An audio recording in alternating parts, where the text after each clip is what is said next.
This is the Nomadic Traveler Podcast.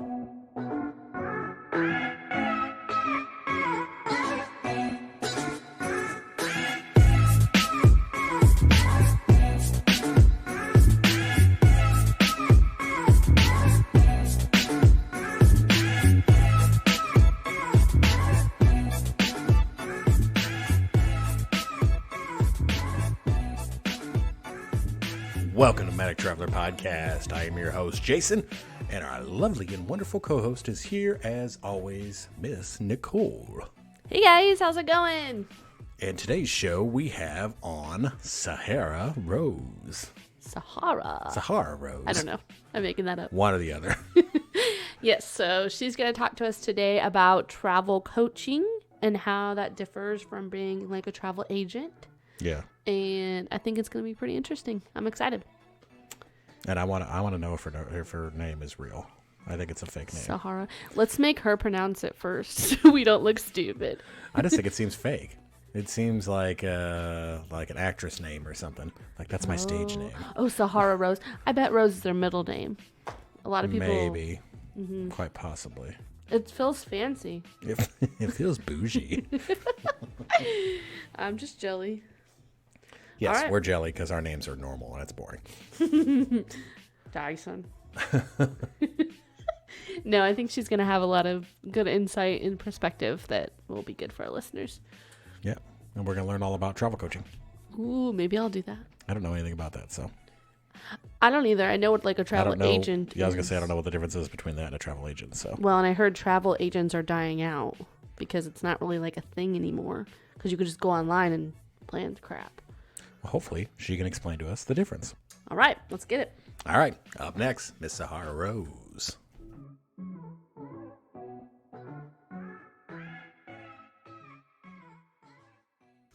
All right, everybody, we'd like to welcome Sahara Rose to the show. How are you today? I'm good. How are you guys doing? We're doing very well. Are you staying safe with the corona and everything? I am joining the crowd and, well, I should say not joining the crowd right. And staying home. Yeah, so I'm doing well, thankfully. Are you doing okay with the not going out? Yeah, I'm pretty much a homebody myself, other than, traveling the world.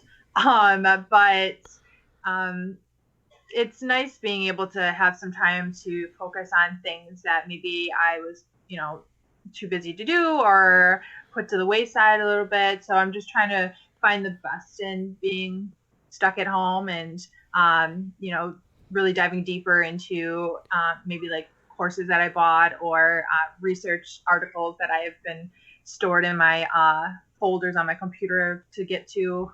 So just finding, some good ways to best use my time while we're stuck in our houses. Yeah. That's why I was going to ask if you had any fun projects going on or anything. I always have projects going on. As a business owner, there's so much, especially being fairly new in my business, less than 2 years. There's always so many different things going on. But I absolutely love learning as much as I can and just filling my brain with so many different perspectives and sources of information so that I can get the most clarity on my mission myself and become, the best of me and best travel coach and best business owner that I can be. Yeah. Speaking of your business, do you want to tell us a little bit about it? Yeah, absolutely. So I spent over a decade traveling the globe to more than 84 countries. I just reached my 84th, which was Israel. Very nice. After I graduated back in 2010 with a degree in hospitality and tourism management. So I knew that I was super interested in traveling, but I didn't. Back then, the industry obviously is very different than it is nowadays, as are things like the internet and social media.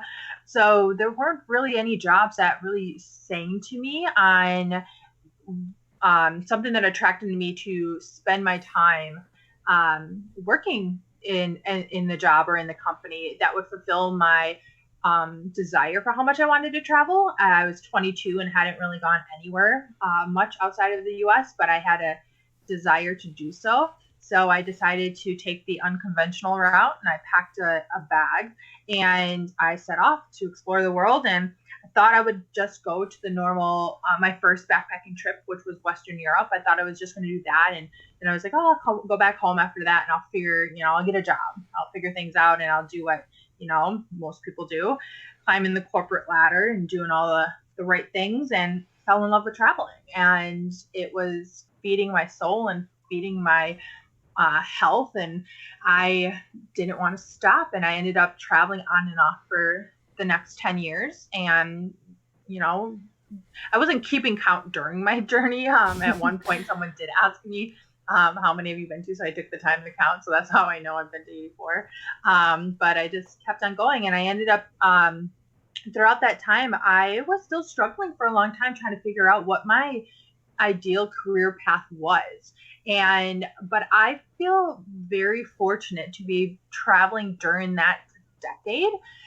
The reason being is because I was immersed in such a shift in the travel industry when it came to why people were traveling, and how the travel industry, what kind of jobs there were, and how it was changing in its marketing. And then there was also at the same time the different tools and technologies and apps and websites that were being created and invented. And I was in the midst of all that. I got to see what people were using traveling, why people were traveling, what it was doing for our overall well-being, and why people were interested in traveling. And then jobs were starting to offer different types of travel related perks, like more remote work opportunities arise. And there was the whole digital nomad world with the rise of the internet and social media. There's now influencers and Instagram that's treating travel in a whole different way. And I was in the midst of all that. So I knew that there was more to a career in travel, but I didn't know, I couldn't put my finger on what that was. I didn't know what exactly my calling was. I didn't want to settle for what everyone else was doing or what seemed easy or already done. Just like how I didn't want to take the traditional route after graduating, I also didn't want to do what was just already established in the travel industry as for a career. I knew that I was going to have to create what I wanted if I was going to have my ideal career in travel. So it took me a while to figure out exactly what that was. And less than 2 years ago, came across the online coaching world was something that was also booming, and realized that that's what I was supposed to do, become a travel coach. And I decided to start my own travel coaching business and create what's called the Travel Coach Network to inspire other passionate travelers to find their own unique voice and niche in the travel industry and become travel coaches and business owners of their own. And then focusing more so in my side of travel coaching, which is for the corporate world, and really utilizing the data and the science behind the mental health, or mental wellness, physical wellness, and physiological benefits that travel has on people. Very true. What would you say is the difference? Because I think a lot of people know like what a travel agent is and things like that. What would be the main difference between a travel coach in your realm and then like a travel agent? Yeah, so that's a really great question, because there's a lot of, because travel coaching is such a new niche, a new career path, there's a lot of confusion and a lot of combining of the two. So as for a travel agent, they focus on the bookings and itineraries. They have to have a specific training so that they have access to certain databases. As for a travel coach, we don't focus on the bookings and itineraries. That's actually never something that I've been interested in.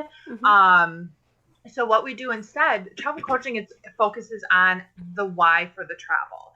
It focuses on the empowerment side of things. So, for instance, it's more so, unlike a travel agent who does the work for you, a travel coach is going to empower you and educate you and support you and guide you on how to find the answers of the who to go with, where to go, when to go, why you're going, and how to get there, all these answers that questions that come about that travel agents are going to ask you, where you want to go, what do you want to do on your trip.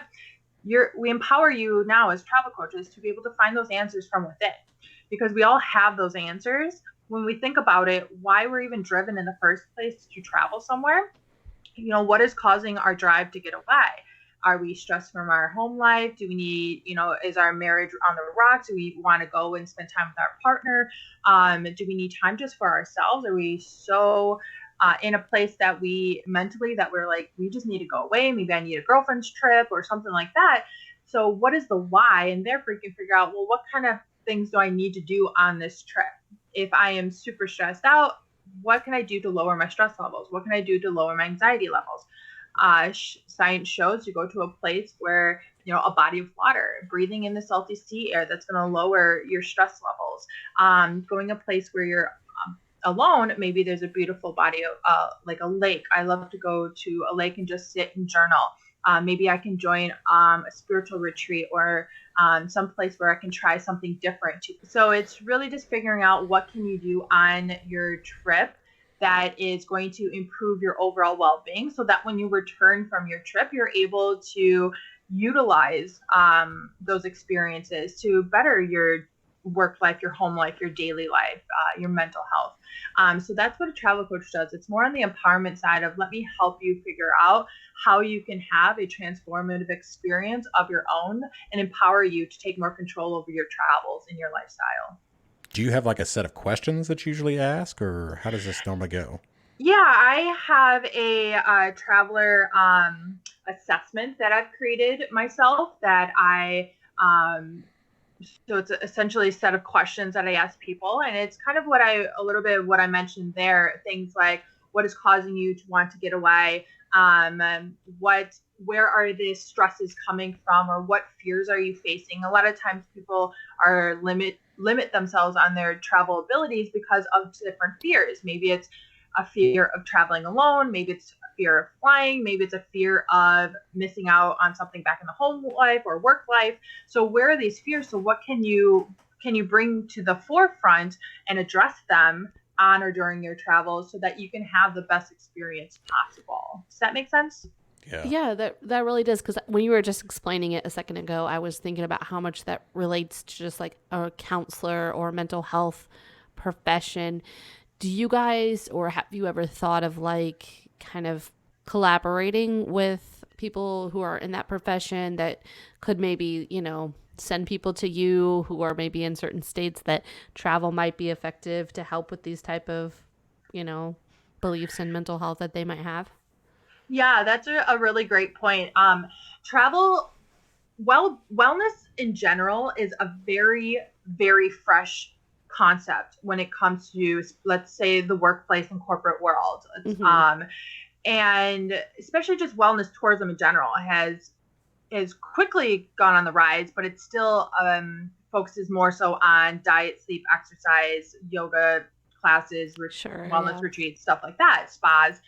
But the concept of a deeper sense of well-being is a very fresh concept. So I actually had a call this morning. I'm part of what's called the Business Traveler Wellbeing Community. And within this group of us that's quickly growing, there's a lot of mental health professionals, a lot of therapists, psychotherapists, coaches of different sorts.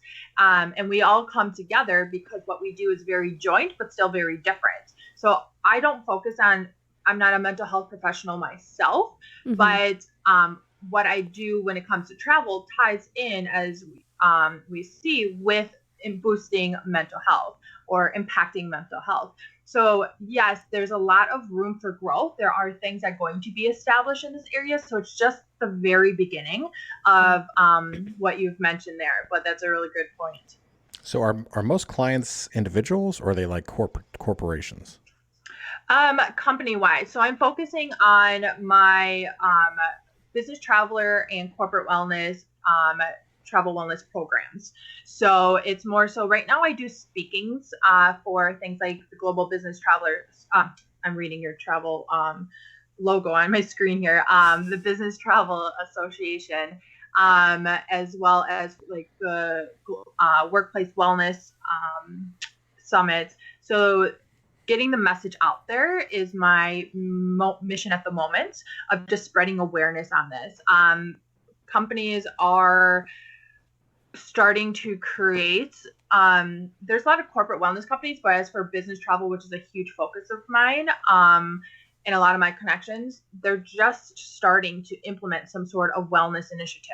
But they don't have it down packed. So right now I deliver information to them, do workshops, do video trainings, do speaking, do articles, add to their wellness content, to their blogs, to their apps.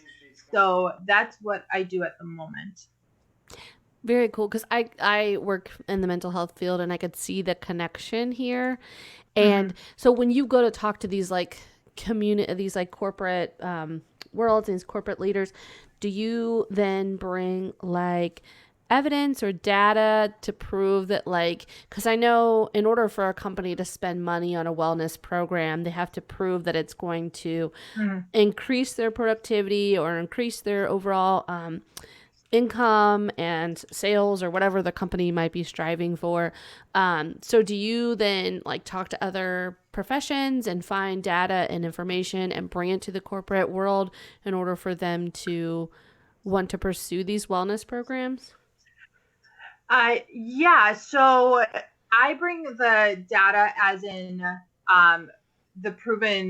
the decades of research that has been done on the mental health and wellness benefits of travel. There's been years of studies on things like boosting your cognitive abilities and lowering your stress levels, and how that all correlates to improving your overall mental health.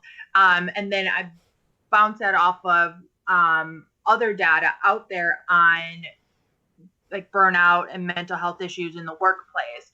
So it's kind of like going around it, because it's such a new topic on travel and well-being, especially in workplace or business travel.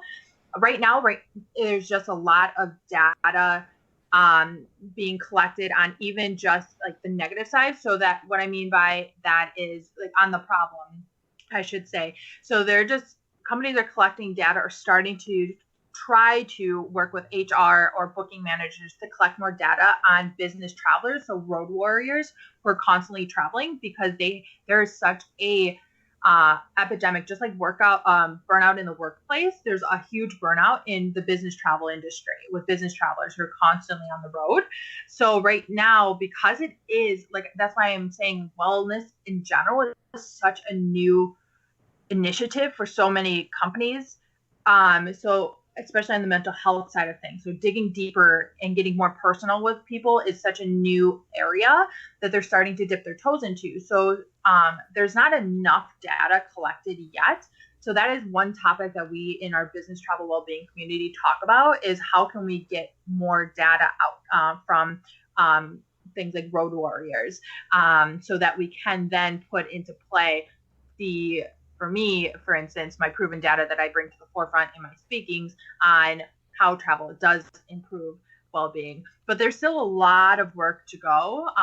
Like you said, a lot of companies our companies do want to see how it's going to impact their company financially, if they're going to spend money on it. But there's also a huge shift in how companies are prioritizing the health and well-being of their employees, and lowering and looking towards other things like the bottom line than they are like improving company culture and putting their employees on the forefront, because overall to increase their retention and lower their turnout and lower their health costs. So it's just our duty to get that, convince them of that. Yeah, and I think like you're at such a cool point right now in the world with everything happening as far as, the virus and us all being, stay at home ordered and everybody being so isolated. And I think it could be an interesting time for you to like kind of jump this off with like, look what's happening to our world when we're segregated and we're alone, and, just the wellness of people. I mean, when I went out for walks lately, I have never seen so many people outside, and it's like, we are just dying to just not be alone. And and to Right. experience something different than the four walls around us. And so I think that might be a really cool time for you to kind of jump on some of that and really use that. Especially because so many companies right now, at least in our area, have really gone to like e-learning or like online things and, like totally mobile, even though it might be a company that's never done that before, and it will be interesting to see how many companies continue that after all this is over and how that really works for people. Could people travel more if they were able to do more online work? And would companies actually increase their bottom line because they're not paying for like buildings and offices and things like that? It's a very interesting time for you to kind of be in this realm. Do you feel like you kind of like walked into like, because I know you said that you were happy at the time that you started thinking about this because the travel agency was changing, travel world was changing. Do you feel like now might be even more of a push that this is a good time to kind of jump into this? Yeah, I just like you mentioned how I was so grateful to travel during the time that I was. I really believe so deeply in everything has a purpose with timing, and I'm just doing my best to trust the process and trust the journey. And yeah, I definitely believe that I'm exactly where I'm supposed to be to get my business and my vision and how I help people to the place that I want it to be. So everything is happening right when it's supposed to. So that's with travel coaching in general. From where I first began with my travel coach business to about a little under 2 years later, I'm starting to see now more about travel coaching, more interest in it. So I was just right able to, kind of lock down and become like one of the pioneers in it because I was just steps ahead.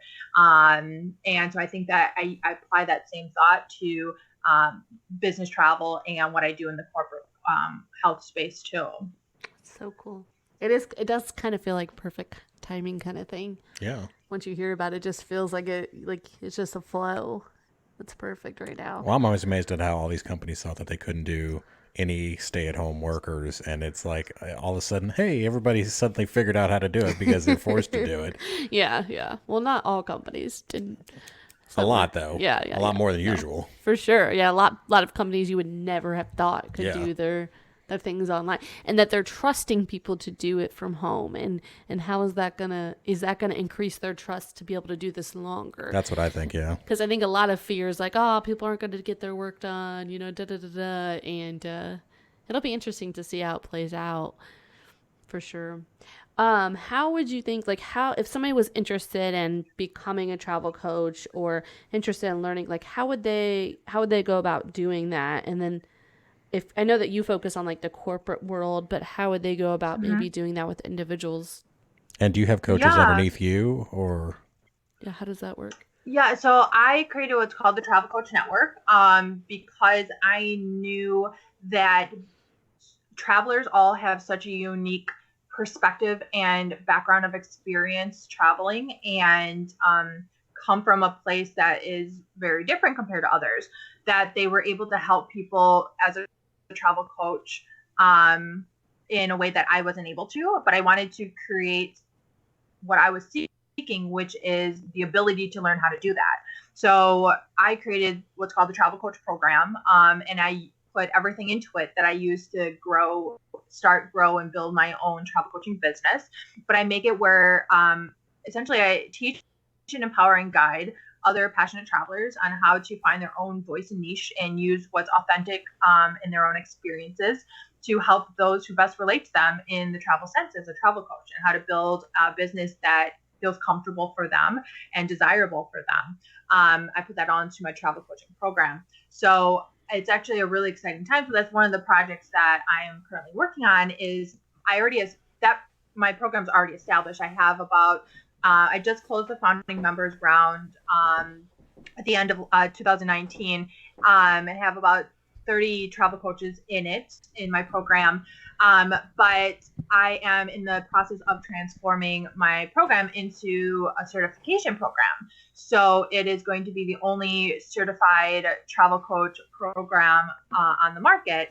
and it's actually the only travel coaching program on the market for people to learn how to become travel coaches. So it would become a travel certification program. So I'm super excited about that, and looking to grow my travel coach network, and just being able to open doors and opportunities for other travelers to have a career path that they always wanted but didn't know that existed, because that's exactly the same place that I was until I created what I did. Yeah, that's very cool. Love it.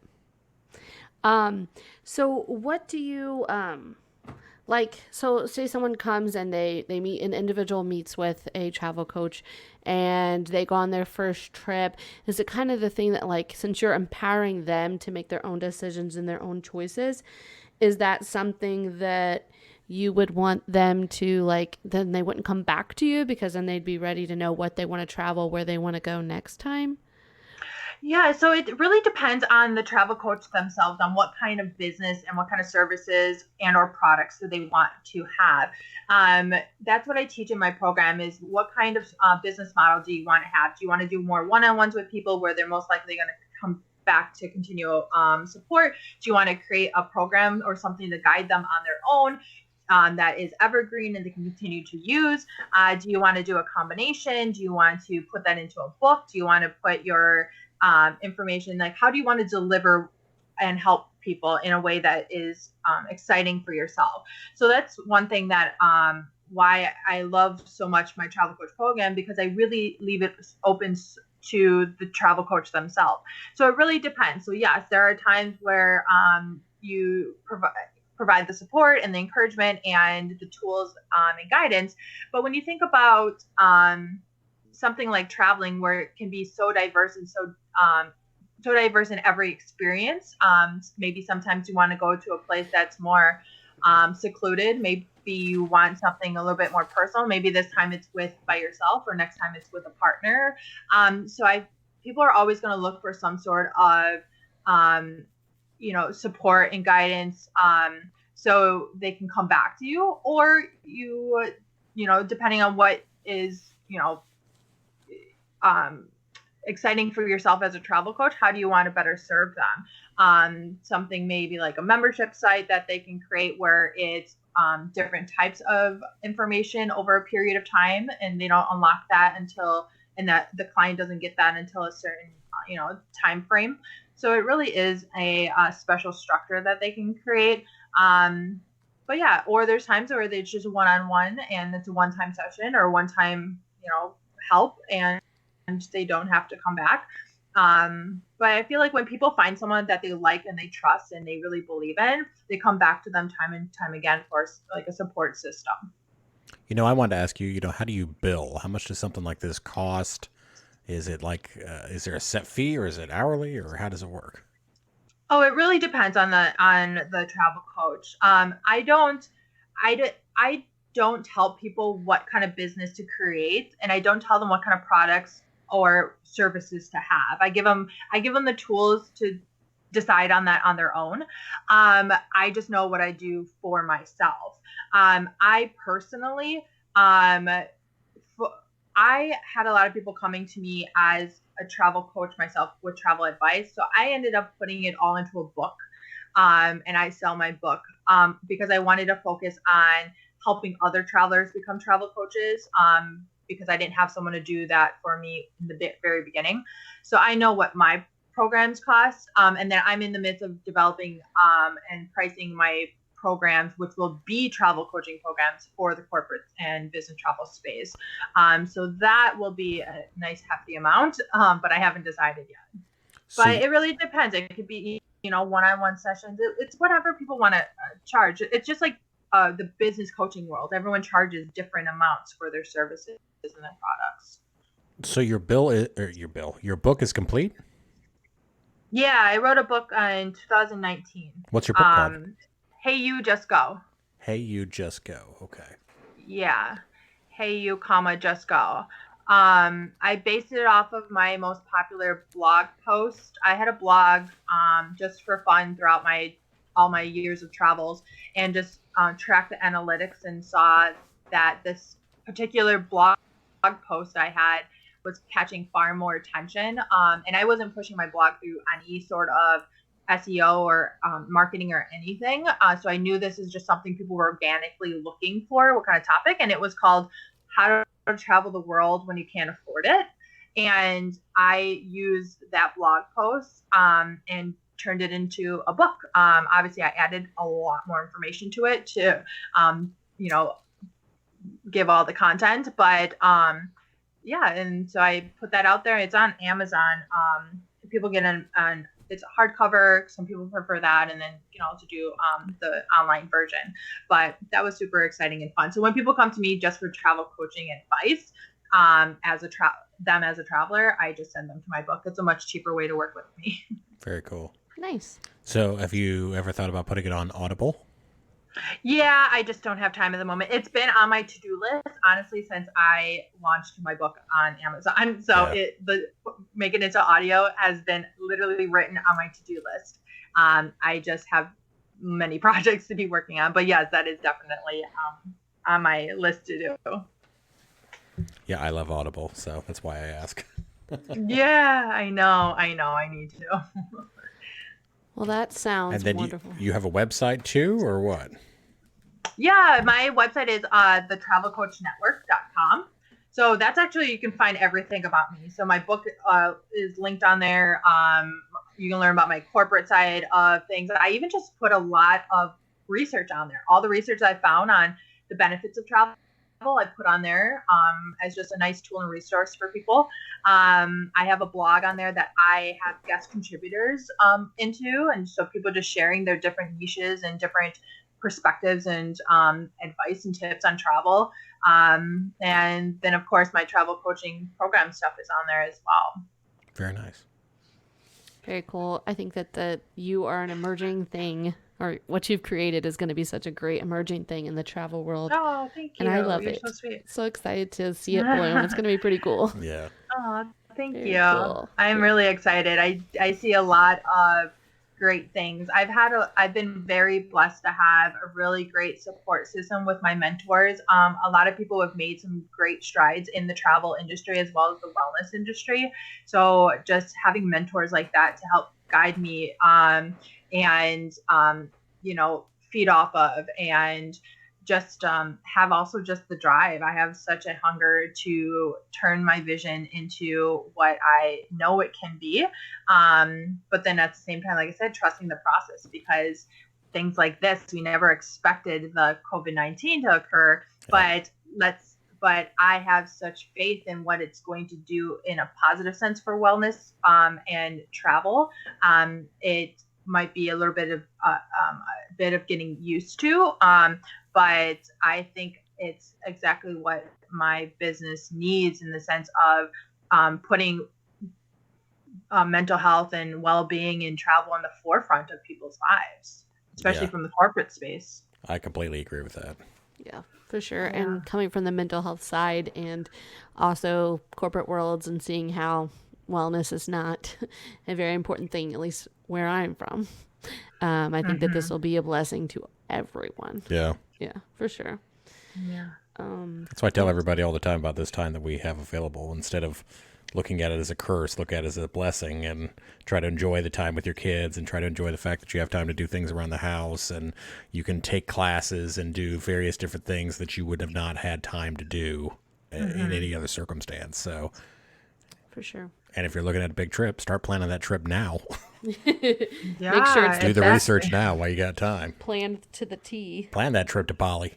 Yeah. Yeah, right. Yeah, this is the perfect time to be figuring out, like, what are you, where's your mind at? What are you struggling with? And what do you see yourself doing on a trip that's going to get you out of maybe the funk you're in, or get you to the excitement that you need back into your life after all of this? Like, there's just so many different things that people are facing at the moment that travel can really help with. So this is a great time for people to take that time to really, fantasize about these trips and what they can do, and take more ownership over it. Because maybe before you were taking a trip once a year because you couldn't afford it and you're booking through someone else, or you were, just not putting too much thought into it. Maybe it's time to start thinking about how you can take more ownership over your travel and put more into your lifestyle, and become more empowered and educated. And how can you use these booking sites that are like Skyscanner, which is my favorite, to find cheaper flights, especially now after the virus. The travel industry is going to be offering some pretty sweet deals for a while, Right. on flights and accommodations. So much of the world depends on tourism for its economy, and they're at a halt. So they're going to be crying for people to be coming to their destinations once it's safe to travel again. Yep. Very I true. completely agree. 100%. So, hey, that the website you just mentioned is called Skyscanner? Yeah, you never heard of it? Skyscanner.com. I'm going to check that out. I've always used it. It's my favorite. I write about it in my book too. Skyscanner.com. It's like a budget Expedia, I guess you could say. Skyscanner it's kind of like an alternative to Google Flights. A lot of people use Google Flights, I guess. I never have really. I've checked it out though, but Skyscanner has always been my go-to. Very nice. Love it. Another great tip. Speaking of great tips. Do you have a great tip? No, I don't. I was thinking we could flow to, The don't do that. yes. Yes. Let's see. My don't do that. I always tell people, do not over plan, and don't get caught up in creating a strict itinerary. Yeah. And I think this COVID-19 has really supported that don't do of mine, because you don't know what's going to happen. And you can lose a lot of money when plans don't go as you thought it would. And it's happened to me a lot of times in the past, in my early years of traveling, where I was quickly to book so many flights ahead if I was traveling, for a longer period of time, or I booked accommodations so far ahead, and plans change and things change. But another main reason why I say don't get so dead set in a strict itinerary is because you're really doing yourself a disservice from going off the beaten path, or letting spontaneity occur or serendipity to occur, because you don't know who you're going to meet. You don't know what's going to come along. Maybe you meet someone who tells you about a great little hidden gem nearby, and it's not on your itinerary. So now you already booked something else, or maybe you're leaving tomorrow already. So just be open-minded. Yeah. Speaking of hidden gems, we got our final segment called Today's Hidden Gem. Do you have anything for that? Absolutely. So one place that that made such an impact on my heart is a place called Lake Ohrid, Macedonia. Have you heard of it? No. Do you know where Macedonia is? No, I don't think I do. Yeah. It's okay. Most people don't. So it's down in the Baltic region, the Balkan. Am I saying that right? I always mix up the Baltics and the Balkans. I think it's the Balkans. Down where Greece and Montenegro and Croatia, just east of Italy. Okay. So that region down there is, there's a tiny little country called Macedonia, right below or right by Albania and Kosovo. There's a little town called Lake Ohrid. It's an amazingly beautiful little lake town. I'm such a water person. I'm an Aquarius, so I'm always drawn to water. I had a friend that I went to high school with, saw on my Facebook that I was traveling over in that region one time, and reached out and said, hey, I used to work in the volunteer in the Peace Corps in Macedonia. And I had the same reaction. Where? And I looked on my map that I printed out and saw it on there, and she's like, you should really go to this place called Macedonia. I spent some time there, and it's really beautiful. You might like it. I had no idea, where I was going, what was there, what to expect or anything. And obviously it's not a touristy place at all, which is usually what I look for anyways. And it really blew me away. I didn't want to leave. I booked do you ever use booking.com for accommodations? Yeah. Mm-hmm. Yeah. So I I think I booked on booking.com back then. Maybe it might have been Hostel World, which is more than just hostels. But I booked an apartment for $20 a day. It's a cute little apartment right by the water. Family owned, sweet little family. I spent some time drinking tea with them all the time. And nice. it was a nice break in my my journey at that time. But it was just steps away from Lake Ohrid, which is a stunning lake. And I am I'm so attracted to boats and cobblestone streets and little villages, and there's like the local market and just people just out and about in their daily life, and not a touristy place. And I absolutely loved it. Granted, that was maybe 6 years ago, so I'm not sure how tourism has been driven there, but it really is a place that I spend a lot of time just reflecting on myself and my life, and did a lot of journaling. Took a lot of photos that I turned into my art pieces, which I enjoy doing with my paintings. So it's just a place that I just loved so much. And so I always tell people about it, but mostly no one knows where it is. Say that name one more time. Lake Orin, is that right? Ohrid. It's Ohrid. Lake Ohrid, Macedonia. Ohrid. Perfect. Very cool. We'll put a link to that in our show notes. Yeah. Yeah. All right. Well, if people want to find out more about you or get in contact with you, how can they do that? Yeah, so on my Instagram and my Facebook, I am Sahara Rose, the travel coach. Or you can just head to my website, thetravelcoachnetwork.com, and everything about me and my business is all on there as well. Perfect. Very awesome. All right, Sahar. Thank you so much for coming on. We really appreciate it. Of course. Thank you guys for having me. So Such an exciting. We're going to have you coach us soon. Yeah, right? Sounds good. I look forward to it. Stay safe. We'll chat with you later. Bye. Bye. Bye-bye. Thanks, guys. All right, guys. That was Sahara Rose, and she's with the Travel Coach Network. You can find her at travelcoachnetwork.com. And I really thought that was interesting, and I did not know when we initially started talking to her, she had kind of talked to us about, travel coaching, and I did not realize that was even a thing, and I kind of like the idea of doing it as mental health, because I think, mental health is a big component of travel, and it always has been for me. And so, that's why I feel like when everyone starts feeling burnout from work, they're like, oh, I need to plan a vacation. So I think it's kind of natural to, figure out what you can do to try to make yourself feel the best mentally through travel. I like it. I enjoy it.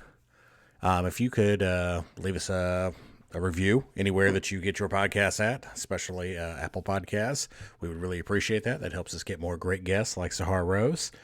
If you have any ideas for any future shows, please feel to reach out at nomadictravelerpodcast@gmail.com. We're always looking for great people to interview. We're always looking for great show ideas. If you have something you'd like us to do a show on, please let us know, and we'll see if we can't accommodate you. That's all we have today. We'll see you next week.